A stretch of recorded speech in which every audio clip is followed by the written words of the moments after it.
The first records of wild boars in the Americas date back to the 16th century, when Spanish colonists brought domestic pigs as a food source during long expeditions. Some escaped into the wild, quickly adapted, and over the centuries spread across vast areas of the continent.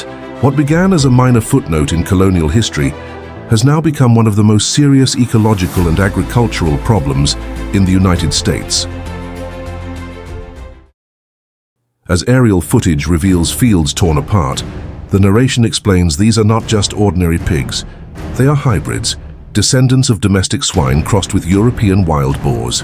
The result is an animal extremely resilient, fast-growing, and with an alarming reproductive rate. A single female can produce 2 litters a year, with anywhere from 4 to 12 piglets each time. That means a small group can multiply into thousands in just a few years. The camera follows deep hoof prints in the mud and wide patches of churned soil, resembling the work of an out-of-control tractor. The narrator describes the behavior known as rooting. The boars dig relentlessly for roots, worms, and small animals, but in the process destroy entire fields. Corn, soybeans, and wheat are among their favorite targets, but nothing escapes their voracious appetite. As video clips show farmers standing over devastated acres, the documentary highlights the financial cost. Wild boars cause an estimated $2.5 billion in agricultural damage every year in the United States. And crops aren't the only victims. Pastures intended for cattle are ruined, springs and creeks are eroded, and native biodiversity loses ground to an invader, with virtually no natural predators strong enough to keep its population in check. Night vision. Thermal cameras capture entire sounders. Groups of boars are moving through the forest. The narration emphasizes wild boars are not solitary wanderers. When food is abundant, they organize into groups made up mostly of females and their offspring. These sounders can exceed 30 individuals, moving like small armies that devastate everything in their path. Ecologically, the impact goes far beyond farming losses. By tearing up soil, wild boars spread invasive plant seeds, compete directly with native deer, turkeys, and other wildlife, and even prey on ground-nesting bird eggs. In many ecosystems, they have become a transformative force, reshaping entire landscapes in just a few decades. The documentary also highlights their intelligence. Unlike many other invasive species, wild boars quickly learn to avoid traps and hunters. Research shows that after a single capture attempt, they can recognize and avoid fences or equipment for years. Combined with their keen sense of smell and ability to travel long distances in search of food, this makes population control extremely difficult.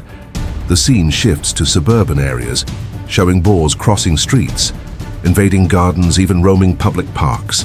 The narration explains, in states like Texas, California, and Florida, the invasion has reached so close to human settlements that encounters between people and boars are increasingly common. And these encounters are far from harmless. Adult boars can weigh over 300 pounds, run faster than 25 miles per hour, and attack with sharp tusks, posing real danger to people and pets. But perhaps the most alarming threat is disease. Wild boars are potential carriers of more than 30 different diseases, some of which can spread to livestock and even humans, including brucellosis and bovine tuberculosis. For farmers, this represents not only immediate crop destruction, but also the terrifying possibility of losing entire herds to infection. The chapter closes on a tense note. Farmers gather around drone footage, showing large sounders advancing across fields at dusk. The narrator concludes, what began centuries ago with a few pigs escaping into the wild has grown into an invasion unlike anything the US has ever seen. From farmland to forests and now creeping into cities, wild boars are conquering new territory at an accelerating pace. The question is, how far will they go before it becomes impossible to stop them? As the sun sets over wide-open farmland in Texas, a spotlight cuts across the fields. Dozens of glowing shapes scatter through the brush, wild boars moving fast and in numbers too large for one farmer to stop. This is the daily reality across much of the United States. After centuries of expansion, wild boars are no longer just an ecological problem. They are an enemy that farmers, hunters, and scientists are desperately trying to control. Traditional hunting, once considered enough to keep populations in check, has proven insufficient. The reason is simple. Wild boars reproduce faster than they can be removed. In some regions, Even removing 70% of the population annually is not enough to stabilize growth. For farmers, that means a constant cycle of repairs, replanting, and financial loss. The camera shifts to show night hunters equipped with thermal scopes. The narrator explains, modern technology has become one of the few tools capable of keeping up with the scale of the invasion. Helicopter hunts, thermal drones, and night vision rifles are now common in states like Texas and Oklahoma.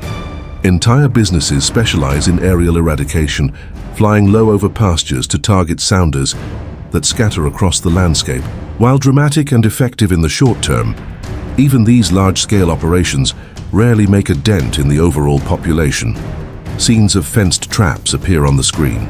These corral-style traps, sometimes spanning dozens of feet across, are designed to capture entire groups at once. Unlike older cage traps that might only hold a few individuals, these modern enclosures use remote-controlled gates. Operators watch live camera feeds and wait until nearly every boar in a sounder steps inside before triggering the trap. By removing whole groups instead of single animals, farmers stand a better chance of reducing local populations. But even this method requires constant effort, coordination, and funding. The documentary underscores a harsh truth. The wild boar invasion is not just a rural issue. In suburban neighborhoods, homeowners have begun reporting torn-up lawns, destroyed gardens, and aggressive encounters. Videos from Florida show boars charging through backyards, while in California, police dashcams capture herds crossing busy highways. The once rural invader has now entered spaces where people live, raising public safety concerns. Scientists warn that the problem is not going away. With populations now spread across more than 35 US states, eradication is virtually impossible. The goal has shifted from elimination to management. Wildlife agencies stress cooperation between farmers, local governments, and hunters. Without coordinated action, isolated efforts only push boars from one property to another, solving nothing. Footage of damaged wetlands appears as the narration continues. Wild boars not only devastate farmland, but also disrupt ecosystems. Their rooting behavior destroys nesting grounds for waterfowl, muddies streams, and alters habitats used by amphibians and fish. In some regions, conservationists argue that wild boars represent a greater threat to biodiversity than any other invasive mammal in North America. Yet, the animals themselves are remarkably adaptable. They thrive in swamps, forests, deserts, and even urban edges. They can swim across rivers, climb steep hills, and survive harsh winters. Biologists describe them as the perfect invader, with intelligence, resilience, and a reproductive rate unmatched by most large mammals. The film transitions to interviews with frustrated farmers.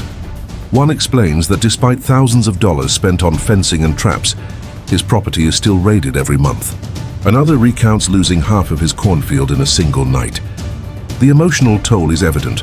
Farmers speak not only of lost money, but also of a sense of helplessness, as though they are fighting an endless war. Public policy has also entered the fight. Some states offer bounties, paying hunters per tail turned in.